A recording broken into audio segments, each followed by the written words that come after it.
Hey guys, welcome back to Impulsive, Trickle Carrie, and today I have two dreams to share with you. The Dreamtime! Woo! Y'all love those. And I'm also gonna share with you, after that, I'm gonna share you some some games that I enjoyed as a kid, other than Zelda. Of course, as a kid, I didn't play Zelda. I didn't even know what it was. But once I saw playthroughs of a few games, I ended up loving it. But yeah, I won't talk about Zelda, I'll talk about other games. So, yeah, it's dark in here. I'm gonna turn my light on. Hold on. Much better. Alright, light is on. Do y'all like it darker or do you like it lighter? Let me know in the comments below.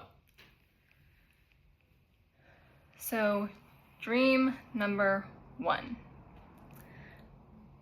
Put this on. So this dream happened before 6th grade, so not all the exciting dreams happened in 6th grade. This happened when I was younger. My camera's shaking. Okay. So when I was younger, I was in a theater camp, and I was in the 10 to 12 age group. 3 girls in my, well, they weren't in my, 2 of them were in my group, 1 of them was younger, but 2 of them were in my age group, and we were all having, lunch and running around being crazy, because we did, and these 3 girls believed that they were werewolves, and I believed I was a Wiccan. So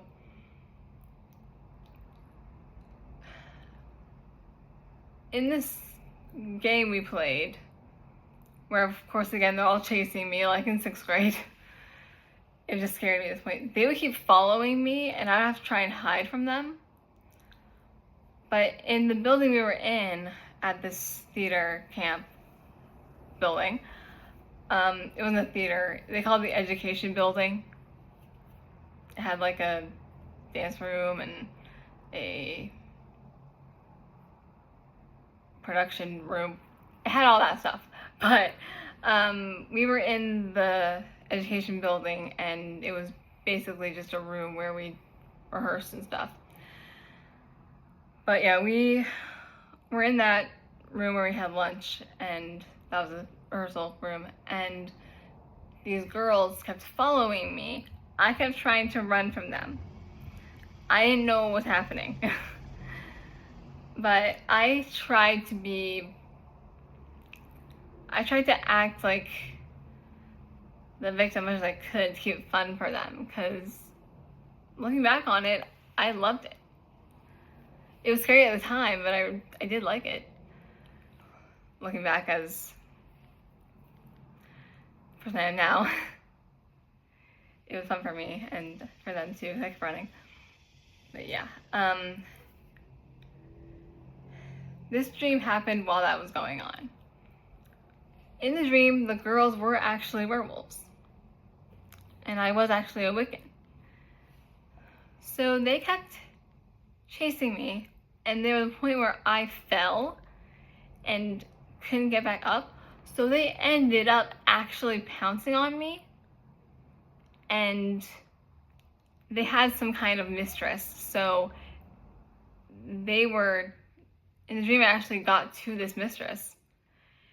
They took me to her, and I didn't know what was gonna happen. I was scared. So mistress told me that she was going to make me into a werewolf, like strip me of my Wiccan powers and make me a werewolf. Before she could do it, luckily, thank the Lord, before she could do it, like she said the whole spell and everything, and of course those werewolves didn't claw me deep enough to turn me. But before I could actually become one, and before they could actually do anything else, thank the Lord, I woke up. And I was like, thank the Lord, that was a dream. But also, why can't I have this in life? Excuse me. But yeah, that was the first one. Second dream. I had this like 3 nights ago. This is a dream about my boyfriend.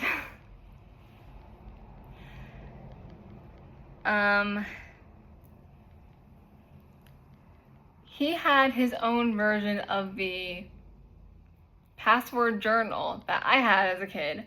It was where it only responded to your voice in the password you put in. So, but it didn't answer only to his voice. It only answered to just the password, not just his voice. So anyone could say a password and get into it, so it's easy to hide stuff in there. But his was like a blue password journal. I had the original purple and pink one. He had a blue one because it was for guys. So one day I decided to try and get into it because I knew it responded to the password he chose and not just his voice saying the password. So I tried doing it and I said all these passwords I thought he would use. He's a big Wolverine fan. So I tried all the passwords. I was like, Logan, Wolverine, Howlet, all among other Wolverine-esque passwords. And then I suddenly went, Annabeth? That's what he knows my name to be. He knows that as Annabeth. So I went, Annabeth? And it opened. I want my boyfriend's password. So I called my boyfriend that morning, or I told him to call me when he got up. He called me, and I told him about the stream, and he's like, yeah, you would be my password if I had a password journal. I was like, how did I know? That's how you know you found the right person. You are their password. Jeez. Like, I told him Dream, he laughed, and he's like, yeah, you would be my password. For mine, at first it was Starfish, and then it was Dumbledore because I was in Harry Potter. And Starfish I got from the commercial. So, yeah. And my first secret compartment password was Dumbledore, and I think it was Harry Potter after that, but I could never get into it again, so, yeah. Yeah, that was a password journal dream. Password, Annabeth. The name my boyfriend calls me.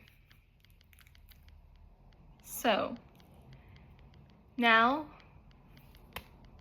games I like.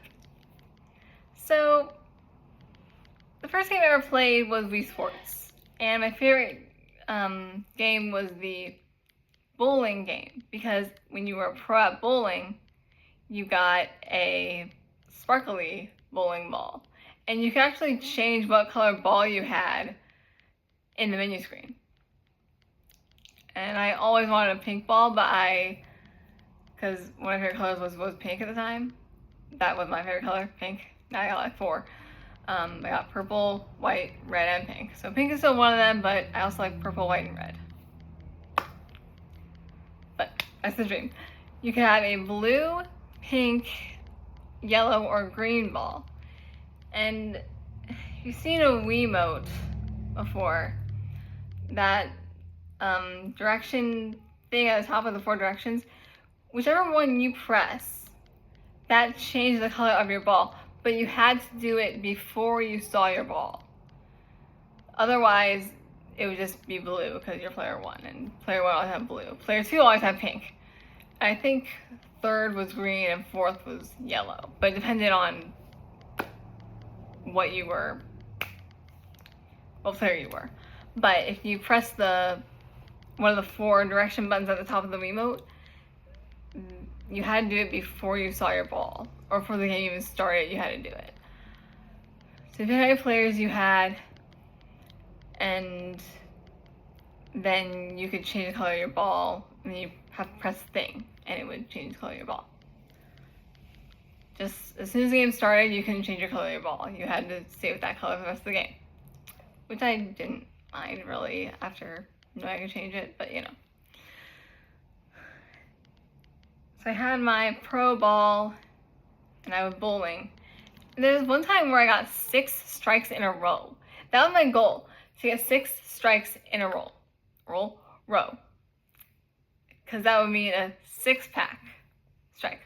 That was weird though. If you got 3 strikes in a row, that would be a turkey strike. Turkey? Not third? Turkey? Or triple? Turkey? Really? A triple strike is a turkey. What? I didn't get that at all, but yeah. It would go first just random strike, and then it would go double, turkey, 4th, 5th, 6-pack. I never got 7 in a row. I've only got up to 6. But yeah, that was the most strikes I've ever gotten in any of the bowling ones. I didn't really like tennis all that much because I never won. Boxing I was okay with.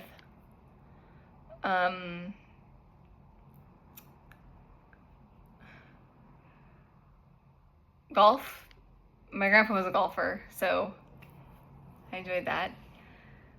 And if I played with my brother, it would have a little marker where your ball was, so you compare how far your ball went compared to where your partner's ball went, your opponent's ball went. So that was pretty nice. And I loved getting holes in like 1, because it's rare, but it can happen. You play a putt-putt golf thing, that's actually really fun. You can choose what level you are. Another game that was kind of the game of the year for me for a while was Skies of Arcadia Legends. If you don't know what that is, look up a Let's Play. I watched the Dion Let's Play. Shout out Dion. Love your videos, man. I watch you play Twilight Princess all the time. And you actually reference Skies of Arcadia Legends in that game, which is nice. I like Skies of Arcadia because it's a really good RPG, and you can pretty much do whatever you want, like, in the game. Like, you don't have to do you can do side quests and not have to follow the story until you finish the side quest. But I guess to advance story, you have to do story quests, but, you know, it's an RPG, you can do whatever the freak you want within the sky rifts. Because in the ships you have, until you get the Delphinus, I think, and the upgrades, you can't go through sky rifts. But yeah, the sky rifts are like the barriers. It is a screen. You can't go through them. You can't go above the clouds or below the clouds. No, you're above the clouds, but you can't go any higher than like sky-high clouds. And you can't go any lower than the lower clouds. So you can't go down to the surface. There's some islands that are above the clouds, but you know. The game is, I think it's like 10 hours long or something. I've seen gameplays that are like 20, but like I'm pretty sure it's supposed to be like 10 or 15. But basically, there are flying ships and other characters you meet along the way. And the characters you meet some of them are bad and you battle them. And there are even ships that you battle, which are nice. You get ship battles. If your ship can fight, which that's not really until you get one called the Little Jack, and you have this man with a giant mechanical arm named Drachma. You play as a boy named Vice. He's like 17 or 16 or 17, I think 17. And his friend Aika is with him all the time. You never really play as her though until your party is separated, which happens way later in the game. We'll get into that. But yeah, you play as Vice and you fight with Aika in random battles or fixed battles. Fixed battles are ones that are scripted. Random ones are just ones that you get into without any reason at all. So yeah. At the beginning, there's this girl named Fina who has never been out sailing before, has never left where she's from, and doesn't know what certain words mean. Like, she doesn't know what buying something is. She doesn't know what a honeymoon suite is. She doesn't know what a ghost is. She doesn't know what anything is because she's never left where she's from. She's what's called a Sylvite, and that's a member of the Silver Civilization who lives on the Silver Moon. The Silver Moon. There are 6 moons. There's red, blue, green, purple, yellow, and silver. 6 moons. And she lives on the silver one. I'm not sure who lives on the red one or whatever the other colors are. But she lives on the silver one. That's the only one you ever really go to. Way later in the game, like when she's leaving the party, which is near the end of the game. That's the only moon you actually ever land on in the game. But enough of that. That's the main story. Main story is she joins your party after she's, recovered and from what happened. Her ship was shot down, and you managed to grab her. Well, the villains managed to grab her. You managed to rescue her. And then she joins your party after that.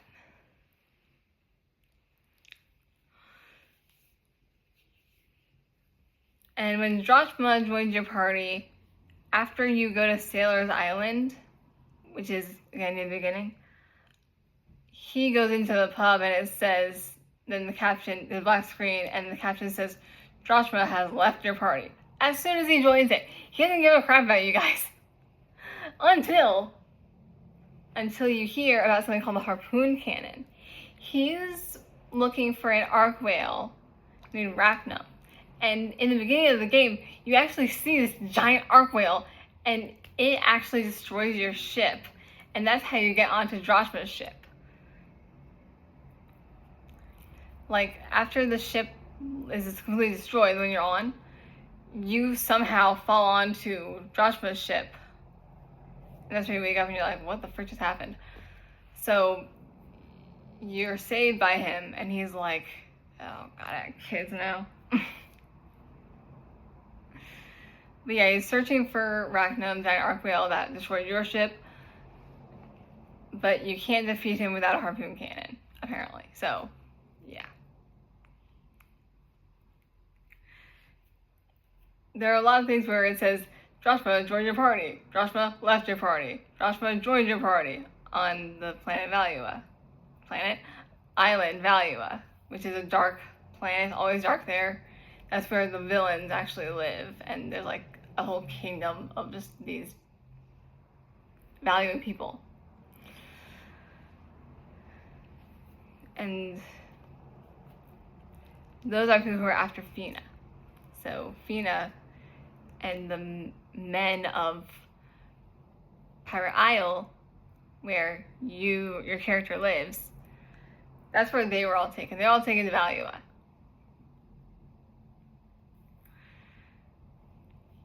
Yeah, they're all kidnapped from that, from where your character is from. But yeah. When he leaves your party on Valua, that's because he's getting the harpoon cannon installed on his ship from the ship parts merchant.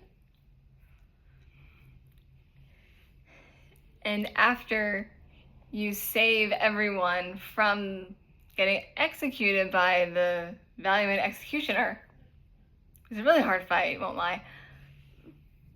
But after you save all of them from that, it says, Joshua joined your party, ... Okay. Even the game is like, okay, come on. No slipping and flopping, he's in your party. He leaves and joins your party a lot throughout the game. And not sure if he ends up permanently joining it. I forgot, but he leaves it and joins it a lot throughout the game. But never says he left your party again. It's only that one part where it says again. Where even the game's like, okay, come on, he's flipping flopping. He's in your party now. I don't even know. But yeah, if you want to do a part 2 of games that I like, so I told you about two dreams, 2 games. But yeah, if you want to do a part 2 to the games I like, leave a like on this video and let me know, and also leave a comment. And if you're not subscribed yet, what are you doing? Subscribe to this channel, it helps out. Boosting the algorithm. I have almost 60 subscribers, so y'all please subscribe. Helps out. The likes also do. And if you have a dream you want me to tell on the channel, leave that down below, or make me a Dreamtime that I'll be able to see. And if you don't want me to tell the dream that you leave in the comments, just say, don't tell this dream, just read it and hope you enjoy, or something along those lines.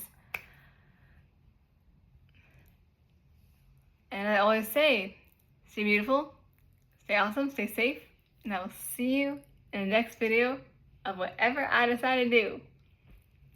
Stay awesome, y'all. Boop.